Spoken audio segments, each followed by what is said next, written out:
y el 5 de agosto se celebró el Día Internacional de las Empresas Familiares en Nicaragua, en Taiwán, en China, en muchos países. Pues la empresa familiar, la familia es la que inicia con una empresa, y aquí hay muchos casos en Nicaragua. Vamos a estar hablando con Enrique Cordero Cirker, él es consultor de empresas familiares. Muchas gracias por estar aquí con nosotros. Gracias, María Elsa, por invitarnos y por el tiempo para estar aquí contigo. Bueno, podríamos hablar a partir de que este 5 de agosto fue el Día Internacional, los eventos que se dieron y cuál es la situación actualmente o los proyectos que tiene. Bueno, básicamente estamos como país también, ¿verdad? En una organización que se llama FEI, que es Familias Empresarias Iberoamericanas.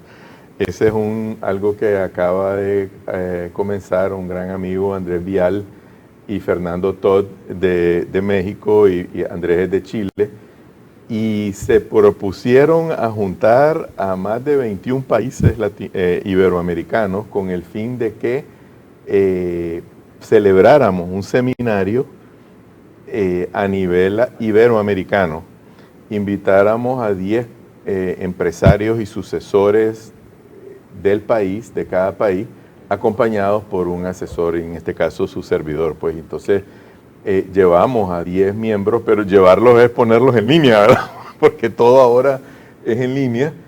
Y por 2 horas estuvimos analizando un caso de una empresa minera familiar de Chile, y intercambiando ideas, ¿verdad? Entonces estaban los empresarios nicaragüenses con otros empresarios y sucesores de otros países iberoamericanos. Entonces fue un acercamiento muy importante para llevar esa concientización, ¿verdad?, de que la empresa familiar es el corazón de cualquier país. La empresa familiar afecta fuertemente el Producto Interno Bruto del país, el empleo, la comunidad donde se desarrolla, en fin, el impacto es grande. Ya no hablemos del bienestar de la familia. También en esa semana pasamos un maratón de seminarios desde el lunes 5 hasta el viernes. Cada hora un asesor estuvo dando un seminario de algún tema en empresa familiar. A mí me tocó el martes, 8 de la mañana, hora nicaragüense, dar el tema de un poco reflexionando sobre la historia de la empresa familiar. Así que pues estamos enfatizando, ¿verdad?, de que al final del día no hay COVID, no hay crisis, no hay nada peor en una empresa familiar que la familia misma, cuando se meten a conflictos, cuando comienzan a desenfocarse de los problemas que están afuera. El enemigo no está en la empresa, está afuera de la empresa familiar.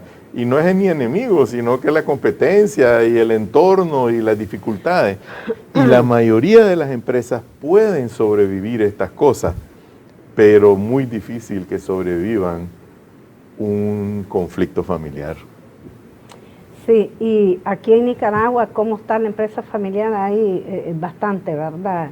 El origen de la empresa en Nicaragua son empresas Bueno, familiares. una de las cosas que logramos hacer con este evento de FEI fue hacer un censo, así a grosso modo, ¿verdad? Porque en Nicaragua todo lo que tenemos son estimados, porque no hay un censo específico de la empresa familiar. El último censo que se hizo de la empresa en sí fue en el 2005, si no mal recuerdo, por el Banco Central, y teníamos 123,000 empresas, de las cuales 100,000 son pequeñas y micro, 20,000 eran medianas y 800 grandes. Entonces, nosotros pensamos que aquí hay aproximadamente 95% de las empresas o más son familiares, ¿verdad? Si pensamos en cualquier poder económico en Nicaragua, es familiar. Si pensamos en las empresas con las que hacemos negocio todos los días, son familiares. Aquí son familiares también, ¿verdad? En el Canal 23. Entonces, en fin, estamos rodeados por empresas familiares y son la base de las economías en todo país. Veíamos, ¿verdad?, en empresas familiares que a veces en segunda, tercera, ya cuarta generación muchas desaparecen. Para hacer una empresa familiar fuerte realmente, ¿cuáles serían los principios en que se tiene que basar esta empresa familiar?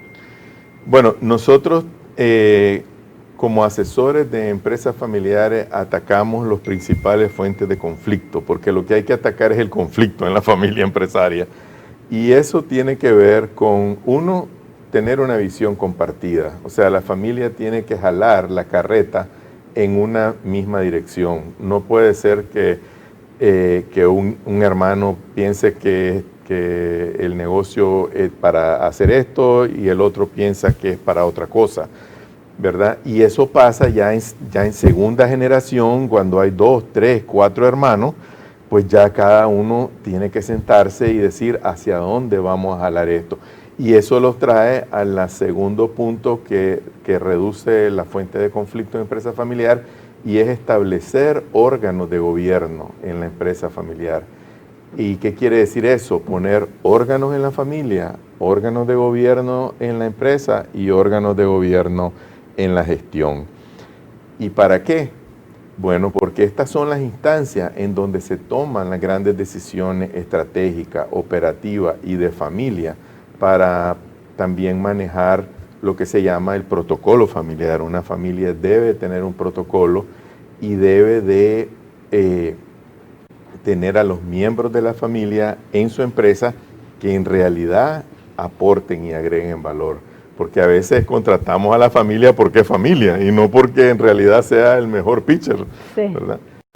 El otro punto es tener un plan de sucesión. ¿Cuál es tu plan B? ¿Cuál es la emergencia, verdad? Y lo vemos en los aviones. Cada vez que nos montamos en el avión nos dicen el plan B. Allá están las salidas, aquí están los salvavidas, ¿verdad? Te dicen todo el plan B que llevan. Y el principal plan B de un avión es el copiloto. Si no hay copiloto, vamos mal. Y también entender en qué etapa está nuestra empresa es otra fuente de conflicto, porque a veces tratamos a la empresa como una cosa chiquita y ¿saben qué? Nos pasa como a los hijos. Los tratamos como niños y no nos damos cuenta que ya crecieron. Entonces nos pasa la misma cosa. Estamos gobernando una empresa ya mayor como una empresa incipiente. Y eso pues causa problemas serios. Entonces, ¿qué es lo que uno recomienda? Es desarrollar, bueno, ya estamos metiendo un comercial, ¿verdad? Contratar a un asesor de empresas familiares. Después le damos el número. Contratar a un asesor de empresas familiares con el fin de que acompañe a la familia en un proceso de cambio y en un proceso de atacar esta fuente de conflicto. Pero el asesor es como el dietista. Yo tengo un dietista, aunque no se note, ¿verdad? Pero resulta que no le hago caso. Sí. Entonces, ¿de qué sirve, verdad? Si no vamos a hacer caso. Si las partes de la empresa familiar no asume eso, y entonces puede ir a la deriva o puede fortalecerse una de dos. Como usted decía, lo de la dirección, si todos estamos de acuerdo que vamos para acá, entonces va bien. Sí. Pero si cada quien jala para su lado, está como muy difícil, ¿verdad? Y lo importante de todo eso es luego tener un plan estratégico, ¿verdad? Tener una dirección, tanto un plan estratégico para la familia como un plan estratégico para las empresas, porque generalmente no es una empresita. A mí me vienen y me contratan y me dicen, Enrique, venía a ayudarnos con esta empresa, y cuando estamos ahí resulta que no es una empresita, ¿verdad? Es un holding, es un conglomerado de empresas. Bueno, muchas gracias. Pues su último mensaje, don Enrique, antes de concluir. Bueno, que lo que tratamos de motivar, ¿verdad? En esta semana que pasó del 5 de agosto, celebrando la empresa familiar, aunque en Nicaragua no está oficialmente establecido, pero también lo celebramos, es que recordarle a las empresas familiares que no hay nada mejor que una empresa familiar. La empresa familiar es la que mayor rentabilidad tiene, pero que deben de ordenarse y prepararse para el crecimiento, prepararse para una sucesión y tener reglas claras. Y para eso es que estamos los asesores de empresa familiar, para ayudarle y acompañarle en ese camino.